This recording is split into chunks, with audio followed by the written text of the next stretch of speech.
Hi friends, இன்னைக்கு நம்ம சமாரியர்களோட ஆரம்பத்தை குறித்த பைபிள் ஸ்டோரியை பார்க்க போகிறோம். இதோட பைபிள் ரெஃபரன்ஸ் 2 ராஜாக்கள் 17ஆம் அதிகாரத்தில் இருக்கு.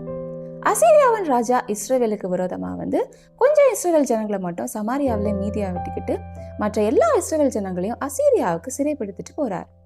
அதோட வேற அந்நிய ஜனங்களை சமாரியாவிலே குடிபெயர்க்க பண்ணினார்.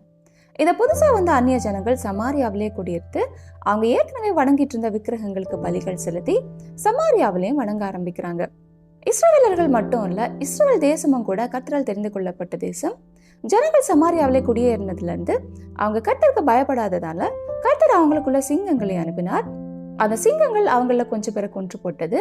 அப்போ அசீரியா ராஜா புதுசா குடியேறி இருக்கிற அந்த ஜனங்களுக்கு இஸ்ரவேலின் தேவனாகிய கர்த்தரை எப்படி தொழுது கொள்ளணுங்கிறது தெரியாததால தான் கர்த்தர் அவங்களுக்குள்ள சிங்கங்களை அனுப்பினார்னு சொல்லி சிறைப்படுத்திட்டு போன இஸ்ரவேல் ஜனங்களோட ஆசாரியர்கள்ல ஒருத்தரை திரும்ப பெத்தேலுக்கு கொண்டு போய் அவர் அங்க குடியிருக்க செய்து அங்க இருக்கிற ஜனங்களுக்கு கர்த்தருக்கு எப்படி பயந்து நடக்கணும் என்கிறது குறித்து போதிக்கிறார். அந்த ஜனங்களும் கர்த்தருக்கு பயந்ததால கர்த்தரை வணங்க ஆரம்பிக்கிறாங்க.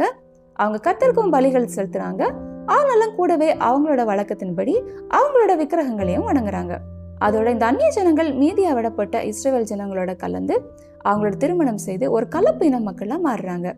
இந்த கலப்பு இன ஜனங்கள், அதாவது அந்நிய ஜனங்களோட சேர்ந்த இந்த இஸ்ரவேலர்களை தான் நம்ம புதிய ஏற்பாட்டுல சமாரியர்கள்னு வாசிக்கிறோம். சமாரியர்கள் கர்த்தருக்கு பயந்தும் அவங்களோட முறைமையின்படியே அவங்களோட தேவர்களை சேவித்தும் வந்தாங்க. அவங்க பிள்ளைகளும் அவங்களோட பிள்ளைகளின் பிள்ளைகளும் அவங்களோட பெற்றோர்கள் செய்து வந்தது மாதிரியே செய்யறாங்க. இதுதான் சமாரியர்களோட ஆரம்பம். இப்போ அசீரியாவுக்கு கைதிகளாக கொண்டு போகப்பட்ட இஸ்ரவேல் ஜனங்கள் அந்த நாட்டு மக்களோடைய கலந்து இஸ்ரவேலர்கள் என்கிற அவங்களோட அடையாளத்தையே இழந்தாங்க. இந்த 10 கோத்திரத்து ஜனங்களும் நிறைய நாடுகளுக்கு சிதறி போனாங்கன்னு சரித்திரம் சொல்லுது. இவங்களை காணாமல் போன 10 கோத்திரங்கள்னு சொல்லுவாங்க. ஆனா வேதாகமத்தோட அடிப்படையில பார்க்கும்போது இந்த 10 கோத்திரங்களும் நிச்சயமா முழுசா அழிந்து போகல.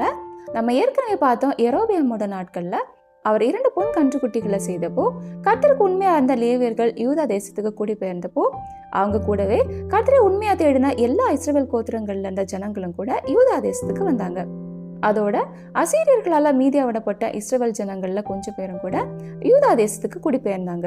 புதிய ஏற்பாட்டுல இயேசு கிறிஸ்துவோட காலத்துல இருந்த அன்னாள் தீர்க்கதரிசி ஆசேர் கோத்திரத்தை சேர்ந்தவங்க, பவுல் பென்யமின் கோத்திரத்தை சேர்ந்தவர், யோவான் லேவி கோத்திரத்தை சேர்ந்தவர், அப்போஸ்தலனாகிய பவுலோட காலத்திலயும் 12 கோத்திரத்தார் சேர்ந்திருந்தாங்கன்னு அப்போஸ்தலர் 26:7 வாசிக்கிறோம்.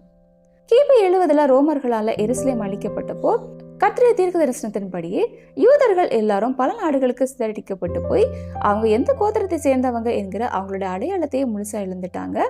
இன்னைக்கு அவங்களோட அடையாளம் முற்றிலுமா அழிக்கப்பட்டு போயிருந்தாலும் கர்த்தருக்கு நல்லாவே தெரியும் அவங்க யார் யார் எந்த கோத்திரத்தை சேர்ந்தவங்கன்னு. வெளிப்படுத்தின விசேஷம் 7ஆம் அதிகாரத்துல கர்த்தர் இஸ்ரவேலின் 12 கோத்திரங்களையும் தனித்தனியா அந்த கிறிஸ்தன் உபத்திரவ காலத்துல முத்திரை போடுவார்னு நம்ம வாசிக்கிறோம். அதோட எசேக்கியேல் 37:22-23 கர்த்தரை 1000 வருட அரசாட்சியில அவர்களை இஸ்ரவேலின் மலைகளாகிய தேசத்திலே ஒரே ஜாதியாக்குவேன், ஒரே ராஜா அவர்கள் எல்லாருக்கும் ராஜாவாக இருப்பார், அவர்கள் இனி 2 ஜாதிகளாக இருப்பதில்லை, அவர்கள் இனி 2 ராஜ்யங்களாக பிரிவதும் இல்லை, அவர்கள் இனி தங்கள் நரகலான விக்கிரகங்களினாலும் தங்கள் அருவருப்புகளினாலும் தங்களுடைய சகல மீறுதல்களினாலும் தங்களை தீட்டுப்படுத்திக் கொள்வதும் இல்லை, அவர்கள் குடியிருந்து பாவம் செய்த எல்லா இடங்களிலிருந்தும் நான் அவர்களை நீங்களாக்கி ரட்சித்து அவர்களை சுத்தம் பண்ணுவேன், அப்பொழுது அவர்கள் என் ஜனமா இருப்பார்கள், நான் அவர்கள் தேவனா இருப்பேன்னு கர்த்தர் தீர்க்க தரிசனமா சொல்றத வாசிக்கிறோம். இது வரைக்கும் எத்தனையோ இன மக்கள் பூமியில வாழ்ந்து அவங்களோட தடையமே இல்லாம முழுசா அழிந்து போயிட்டாங்க. ஆனா இன்னைக்கு வரைக்கும் இவ்வளவு அழிவுகளை சந்தித்ததுக்கு அப்புறமும் கூட அழியப்படாம இருக்கிற ஒரே இனம் அது யூதர்கள் தான். அவங்க எத்தனையோ அழிவுகளை சந்தித்திருந்தாலும் கர்த்தர் அவங்க கூட இருக்கிறார். அவங்க ஒரு நாளைக்கும் அழிந்து போக போறதில்ல. இஸ்ரவேலோட 12 கோத்திர ஜனங்களும் கர்த்தருடைய 1000 வருட அரசாட்சியில நிச்சயமா இருக்க போறாங்க. அதனால இஸ்ரவேல் கோத்திரங்கள்ல எந்த ஒரு கோத்திரமுமே தொலைந்து போகல. ஓகே ஃப்ரெண்ட்ஸ், மீண்டும் அடுத்த பைபிள் ஸ்டோரியில சந்திக்கலாம். Bye friends.